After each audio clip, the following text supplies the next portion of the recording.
Well,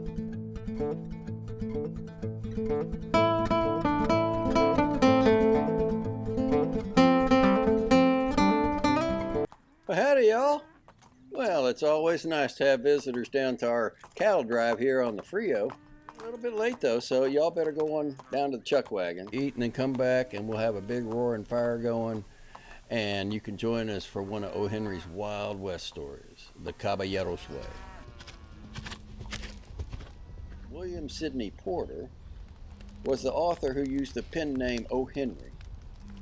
And he wrote a series of short stories while doing time for embezzling $854.08 from the First National Bank of Austin. In one of those stories, which is set in South Texas, right here on the Frio River, the Caballeros Way, he created the infamous bandit called the Cisco Kid. First appearing in the Caballeros Way in 1907, the Cisco Kid character became the inspiration for a series of comic books, films, and TV shows for the next 87 years. The most recent of which was the 1994 TV movie, The Cisco Kid, starring Jimmy Smits and Cheech Marin. So let's get started. The Caballeros Way by O. Henry. The Cisco Kid had killed 6 men in more or less fair scrimmages, had murdered twice as many, mostly Mexicans, and had winged a larger number whom he modestly forbore to count. And therefore, a woman loved him. The kid was 25, looked 20, and a careful insurance company would have estimated the probable time of his demise at, say, 26. His habitat was anywhere between the Frio and the Rio Grande. He killed for the love of it, because he was quick-tempered, to avoid arrest, for his own amusement. Any reason that came to his mind would suffice. He had escaped capture because he could shoot 5/6 of a second sooner than any sheriff or ranger in the service, and because he rode a speckled roan horse that knew every cow path in the mesquite and pear thickets from San Antonio to Matamoros.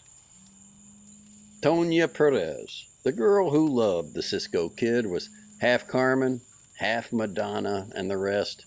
Oh yes, a woman who is half Carmen and half Madonna can always be something more. The rest, let us say, was hummingbird. She lived in a grass-roofed jacal near a little Mexican settlement at the Lone Wolf Crossing of the Frio. And with her lived a father, a grandfather, a lineal Aztec, somewhat less than 1,000 years old, who herded 100 goats and lived in a continuous drunken dream from drinking mescal. Back of the jacal, a tremendous forest of bristling pear, 20 feet high at its worst, crowded almost to its door. It was along this bewildering maze of this spinous thicket that the speckled roan would bring the kid to see his girl. And once, clinging like a lizard to the ridgepole, high up under the peaked grass roof, he had heard Tonia, with her Madonna face and Carmen beauty and hummingbird soul, parley with the sheriff's posse, denying knowledge of her man and her soft melange of Spanish and English. Now, one day, the adjutant general of the state, who is ex officio commander of the ranger forces, wrote some sarcastic lines to Captain Duval of Company X, stationed at Laredo, relative to the serene and undisturbed existence led by murderers and desperados in the said captain's territory. The captain turned the color of brick dust under his tan and forwarded the letter, after adding a few comments per Ranger Private Bill Adamson, to Ranger Lieutenant Sandridge, camped at a waterhole on the Nueces with a squad of 5 men in preservation of law and order. Lieutenant Sandridge turned a beautiful couleur de rose through his ordinary strawberry complexion, tucked the letter in his hip pocket, and chewed off the ends of his Gamboge mustache. The next morning, he saddled his horse and rode alone to the Mexican settlement at the Lone Wolf Crossing of the Frio, 20 miles away. 6'2", Blond as a Viking, quiet as a deacon, dangerous as a machine gun, Sandridge moved among the jacales, patiently seeking news of the Cisco Kid. Far more than the law, the Mexicans dreaded the cold and certain vengeance of the lone rider that the ranger sought. It had been one of the kid's pastimes to shoot Mexicans just to see them kick, and if he demanded from them moribund Terpsichorean feats, simply that he might be entertained, what terrible and extreme penalties would be certain to follow should they anger him? So one and all, they lounged with upturned palms and shrugging shoulders, filling the air with "quien sabes" and denials of the kid's acquaintance. But there was a man named Fink who kept a store at the crossing, a man of many nationalities, tongues, interests, and ways of thinking. "No use to ask them Mexicans," he said to Sandridge. "They're afraid to tell. This hombre they call the Kid, Goodall's his name, ain't it? Well, he's been in my store once or twice, and I have an idea you might run across him at... but I guess I don't care to say myself. I'm 2 seconds later in pulling a gun than I used to be, and the difference is worth thinking about. But this Kid's, he's got a half-Mexican girl down at the crossing that he comes to see. She lives in that chacala 100 yards down the arroyo at the edge of the pier. Now, maybe she... No, I don't suppose she would, but that jackal would be a good place to watch anyway." Sandridge rode down to the jacal of Perez. The sun was low, and the broad shade of the great pear thicket already covered the grass-hatched hut. The goats were enclosed for the night in a brush corral nearby. A few kids walked the top of it, nibbling the chaparral leaves, and the old Mexican lay upon a blanket on the grass, already in a stupor from his mescal and dreaming, perhaps of the nights when he and Pizarro touched glasses to their new world fortunes. So old his wrinkled face seemed to proclaim him to be. And in the door of the jacal stood Tonia, and Lieutenant Sandridge sat in his saddle staring at her like a gannet agape at a sailorman. The Cisco Kid was a vain person, as all eminent and successful assassins are, and his bosom would have been ruffled had he known that at a simple exchange of glances, 2 persons, in whose minds he had been looming large, suddenly abandoned, at least for the time, all thought of him. Never before had Tanya seen such a man as this. He seemed to be made of sunshine and blood-red tissue and clear weather. He seemed to illuminate the shadow of the pear when he smiled, as though the sun were rising again. The men she had known had been small and dark. Even the Kid, in spite of his achievements, was a stripling no larger than herself, with black straight hair and a cold marble face that chilled the noonday. As for Tanya, though she sends description to the poorhouse, let her make a millionaire of your fancy.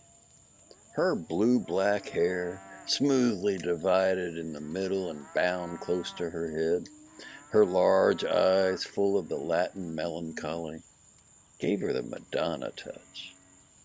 Her motions and air spoke of the concealed fire and the desire to charm that she had inherited from the gitanas of the Basque province. As for the hummingbird part of her, that dwelt in her heart. You could not perceive it unless her bright red skirt and dark blue blouse gave you a symbolic hint of the gregarious bird. The newly lighted sun god asked for a drink of water, and Tanya brought it from the red jar hanging under the brush shelter. Sandridge considered it necessary to dismount so as to lessen the trouble of her ministrations. Now, I play no spy, nor do I assume to master the thoughts of any human heart, but I assert, by the chronicler's right, At before a quarter of an hour had sped, Sandridge was teaching her how to plait a 6-strand rawhide stake rope, and Tanya had explained to him that were it not for her little English book that peripatetic padre had given her, and the little crippled chivo that she fed from a bottle, she would be very, very lonely indeed. Which leads to a suspicion that the kid's fences needed repairing and that the adjutant general's sarcasm had fallen upon unproductive soil.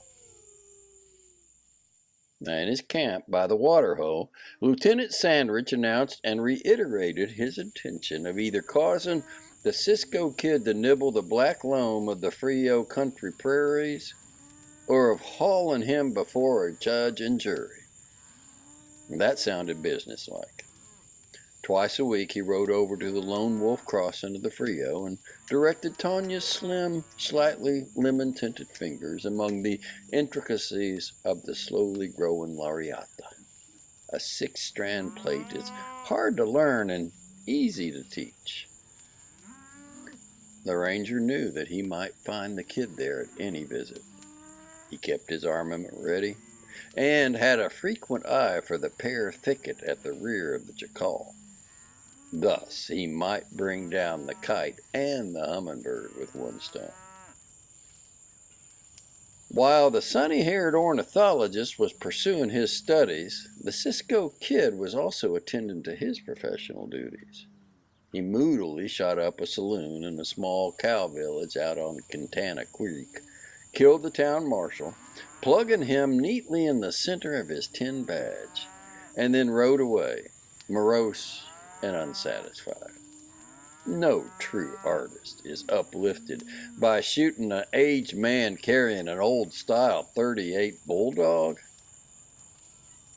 On his way, the kid suddenly experienced the yearning that all men feel when wrongdoing loses its keen edge of delight. He yearned for the woman he loved, to reassure him that she was his in spite of it. He wanted her to call his bloodthirstiness bravery and his cruelty devotion. He wanted Tanya to bring him water from the red jar under the brush shelter and tell him how the chivo was thriving on the bottle. The kid turned the speckled roan's head up the 10-mile pear flat that stretches along the Arroyo Hondo until it ends at the Lone Wolf Crossing of the Frio. The roan whickered, for he had a sense of locality and direction equal to that of a belt-lined streetcar horse, and he knew he would soon be nibbling the rich mesquite grass at the end of a 40-foot stake rope, while Ulysses rested his head in Circe's straw-roofed hut. More weird and lonesome than the journey of an Amazonian explorer is the ride of one through a Texas pear flat. With dismal monotony and startling variety, the uncanny and multiform shapes of the cacti lift their twisted trunks and fat, bristly hands to encumber the way. The demon plant, appearing to live without soil or rain, seems to taunt the parched traveler with its lush gray greenness. It warps itself 1,000 times about what look to be open and inviting paths, only to lure the rider into blind and impassable spine-defended bottoms of the bag, leaving him to retreat, if he can, with the points of the compass whirling in his head. To be lost in the pear is to die almost the death of the thief on the cross, pierced by nails and with grotesque shapes of all the fiends hovering about. But it was not so with the kid and his mount. Winding, twisting, circling, tracing the most fantastic and bewildering trail ever picked out, the good roan lessened the distance to the Lone Wolf Crossing with every coil and turn that he made. And while they fared, the kid sang. He knew but one tune, and he sang it, as he knew but one code and lived it. and but one girl and loved her. He was a single-minded man of conventional ideas. He had a voice like a coyote with bronchitis, but whenever he chose to sing his song, he sang it. It was a conventional song of the camps and trails, running at its beginning as near as may be to these words: "Don't you monkey with my little girl, or I'll tell you what I'll do," and so on. The roan was inured to it and did not mind. But even the poorest singer will, after a certain time, gain his own consent to refrain from contributing to the world's noises. So the kid, by the time he was within a mile or two of Tanya's jacal, had reluctantly allowed his song to die away. Not because his vocal performance had become less charming to his own ears, but because his laryngeal muscles were aweary. As though he were in a circus ring, the speckled roan wheeled and danced through the labyrinth of pear until at length his rider knew, by certain landmarks, that the lone wolf crossing was close at hand. And then, where the pear was thinner, he caught sight of the grass roof of the jacal and the hackberry tree on the edge of the arroyo.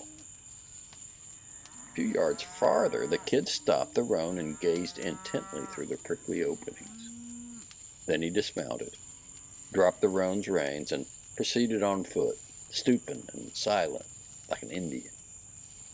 The roan, knowing his part, stood still, making no sound. The kid crept noiselessly to the very edge of the pear thicket and reconnoitered between the leaves of a clump of cactus. 10 yards from his hiding place, in the shade of the jacal, sat his Tonya, calmly plaiting a rawhide lariat. So far, she might surely escape condemnation. Women have been known, from time to time, to engage in more mischievous occupations. But, if all must be told, there is to be added that her head reposed against the broad and comfortable chest of a tall red and yellow man, and that his arm was about her, guiding her nimble fingers that required so many lessons at the intricate 6-strand plait. Sandridge glanced quickly at the dark mass of pear when he heard a slight squeaking sound that was not altogether unfamiliar. A gun scabbard will make that sound when one grasps the handle of a 6-shooter suddenly, but the sound was not repeated, and Tanya's fingers needed close attention. And then, in the shadow of death, they began to talk of their love. And in the still July afternoon, every word they uttered reached the ears of the kid. "Remember then," said Tanya, "you must not come again until I send for you. Soon he will be here. A vaquero at the tienda said today he saw him on the Guadalupe 3 days ago. When he is that near, he always comes. If he comes and finds you here, he will kill you. So, for my sake, you must come no more until I send you the word." "All right," said the stranger. "And then what?" "And then," said the girl, "you must bring your men here and kill him. If not, he will kill you." "Well, he ain't a man to surrender, that's for sure," said Sandridge. "It's kill or be killed for the officer that goes up against Mr. Cisco Kid." "He must die," said the girl. "Otherwise, there will not be any peace in the world for thee and me. He has killed many. Let him so die. Bring your men and give him no chance to escape." "You used to think right much of him," said Sandridge. Tanya dropped the lariat, twisted herself around, and curved a lemon-tinted arm over the ranger's shoulder. "But then," she murmured in liquid Spanish, "I had not beheld thee, thou great red mountain of a man. and thou art kind and good, as well as strong. Could one choose him, knowing thee? Let him die, for then I will not be filled with fear by day and night, lest he hurt thee or me. Well, how can I know when he comes? Asked Sandwich. When he comes, said Tony, he remains 2 days, sometimes 3. Gregorio, the son of old Luisa, the lavandera, has a swift pony. I will write a letter to thee and send it by him, saying how it will be best to come upon him. By Gregorio will the letter come, and bring many men with thee, and have much care, O dear red one, for the rattlesnake is not quicker to strike than is el chivato, as they call him, to send a ball from his pistola. The kid's handy with his gun, that's sure enough, admitted Sandwich. But when I come for him, I shall come alone. I'll get him by myself or not at all. The Cap wrote 1 or 2 things to me that make me want to do the trick without any help, so you let me know when Mr. Kid arrives, and I'll do the rest. I will send you the message by the boy Gregorio, said the girl. I knew you were braver than that small slayer of men who never smiles. How could I ever have thought I cared for him? It was time for the ranger to ride back to his camp on the waterhole. Before he mounted his horse, he raised the slight form of Tanya, with one arm high from the earth for a parting salute. The drowsy stillness of the torpid summer air lay still thick upon the dreaming afternoon. The smoke from the fire in the jacal, where the frijoles blubbered in the iron pot, rose straight as a plumb line above the clay-daubed chimney. No sound or movement disturbed the serenity of the dense pear thicket 10 yards away. When the form of Sandwich had disappeared, loping his big dun down the steep banks of the Frio crossing, the kid crept back to his own horse, mounted him, and rode back along the tortuous trail he had come, but not far. He stopped, and he waited in the silent depths of the pear until half an hour had passed, and then Tanya heard the high, untrue notes of his unmusical singing coming nearer and nearer, and she ran to the edge of the pear to meet him. The kid seldom smiled, but he smiled and waved his hat when he saw her. He dismounted, and his girl sprang into his arms. The kid looked at her fondly. His thick black hair clung to his head like a wrinkled mat. The meeting brought a slight ripple of some undercurrent of feeling to his smooth, dark face that was usually as motionless as a clay mask. How's my girl? He asked, holding her close. Sick of waiting so long for you, dear one, she answered. My eyes are dim with always gazing into that devil's pincushion through which you come. And I can see into it such a little way, too. But you are here, beloved one, and I will not scold. Que mal, muchacho, not to come to see your Alma more often. Go in and rest. Let me water your horse and stake him with that long rope, and there's the cool water in the jar for you. The kid kissed her affectionately. Not if the court knows itself do I let a lady stake my horse for me, said he. But if you'll run in, chica, and throw a pot of coffee together while I attend to the caballo, I'll be a good deal obliged. Besides his marksmanship, the kid had another attribute for which he admired himself greatly. He was muy caballero, as the Mexicans express it, where the ladies were concerned. For them, he had always gentle words and consideration. He could not have spoken a harsh word to a woman. Now, he might ruthlessly slay their husbands and brothers, but he could not have laid the weight of a finger in anger upon a woman.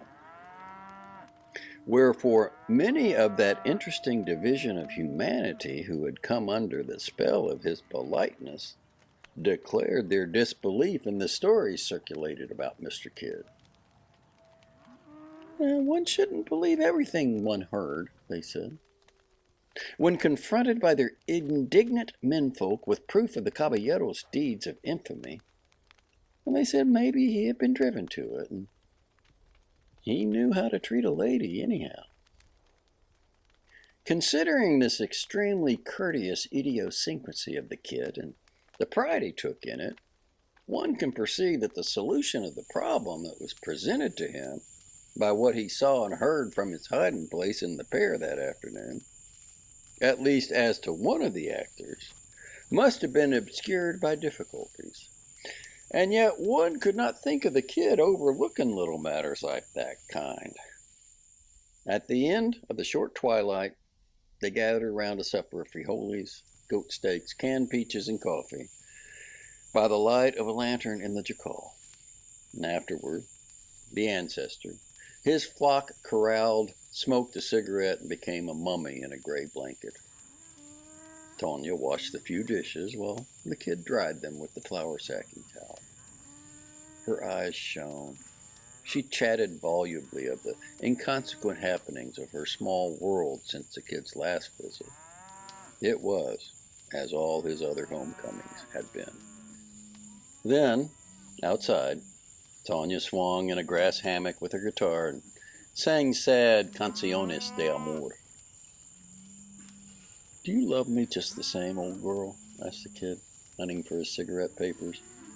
"Always the same, little one," said Tonya, her dark eyes lingering upon him.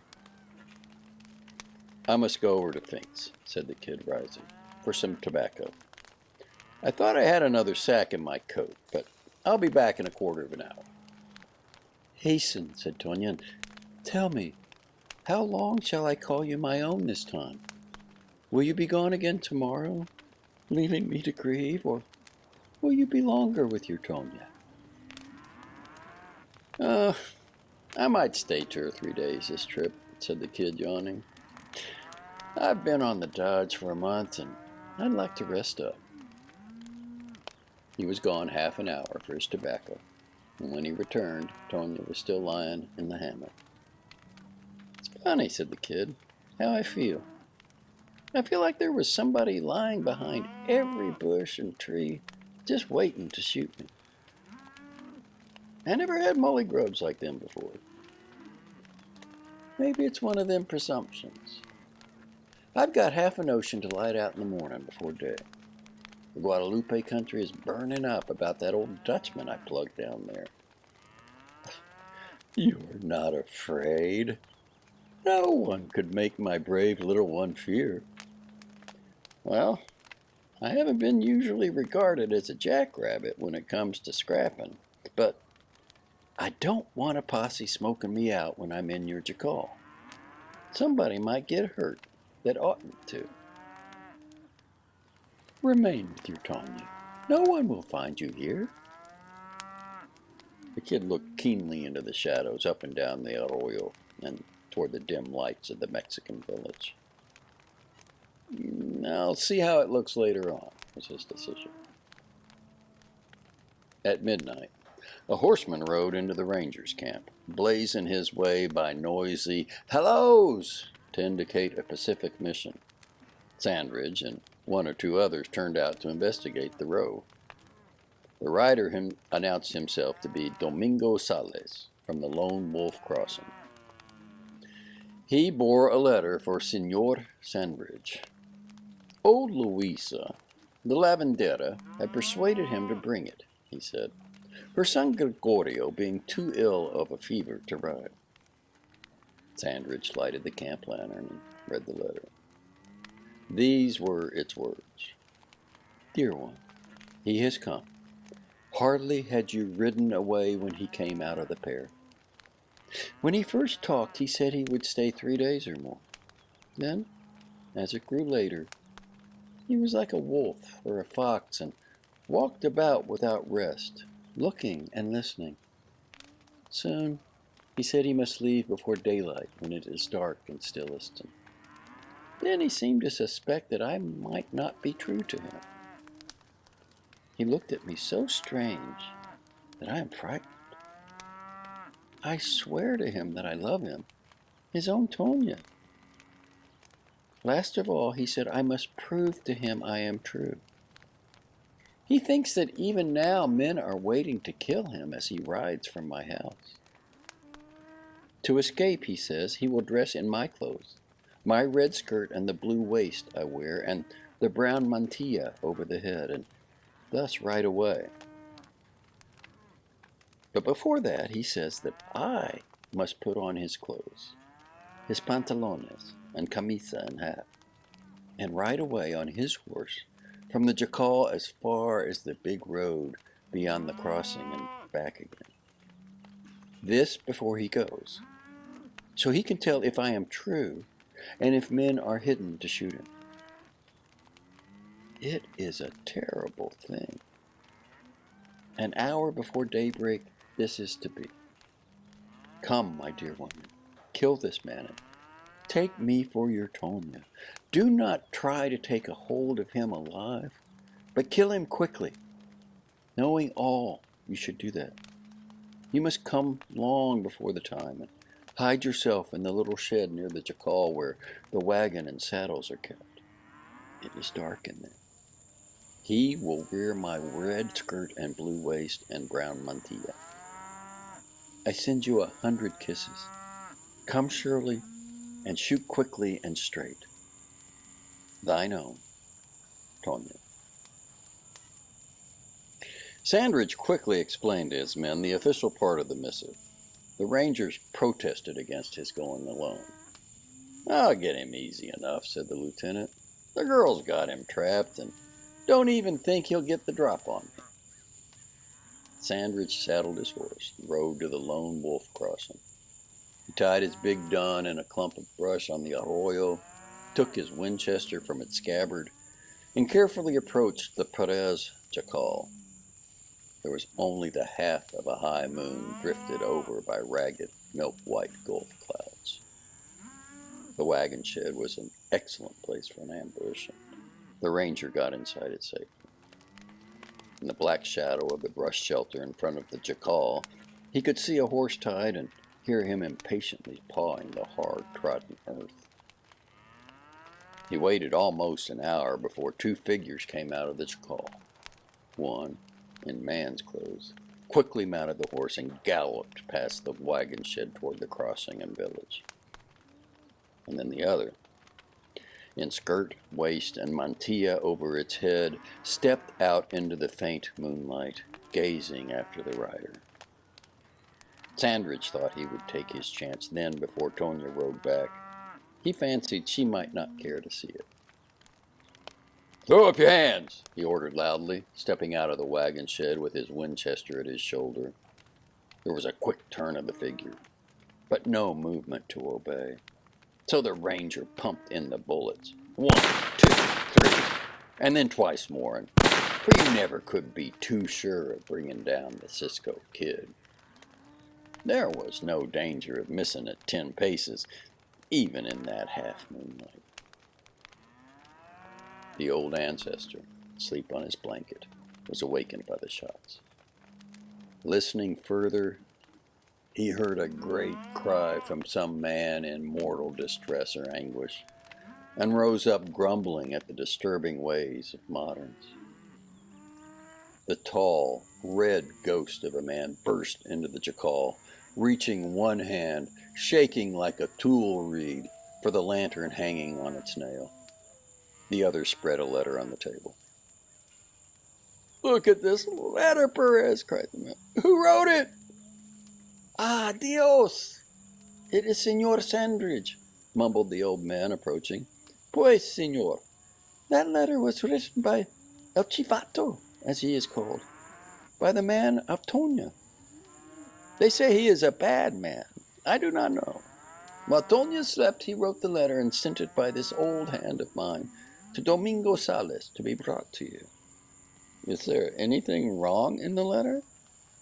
I am very old and I did not know. Válgame Dios!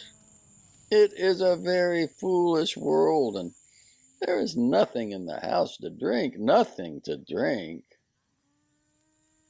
Just then, all that Sandridge could think of to do was to go outside and throw himself face downward in the dust by the side of his hummingbird, of whom not a feather fluttered.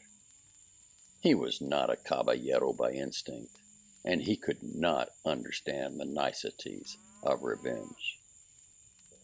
A mile away, the rider who had ridden past the wagon shed struck up a harsh, untuneful song, the words of which began, "Don't you monkey with my Lulu girl, or I'll tell you what I'll do."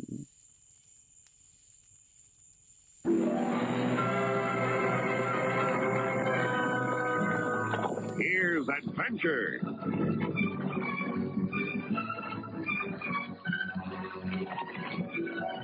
Here's romance. Here's O. Henry's famous Robin Hood of the Old West, the Cisco Kid.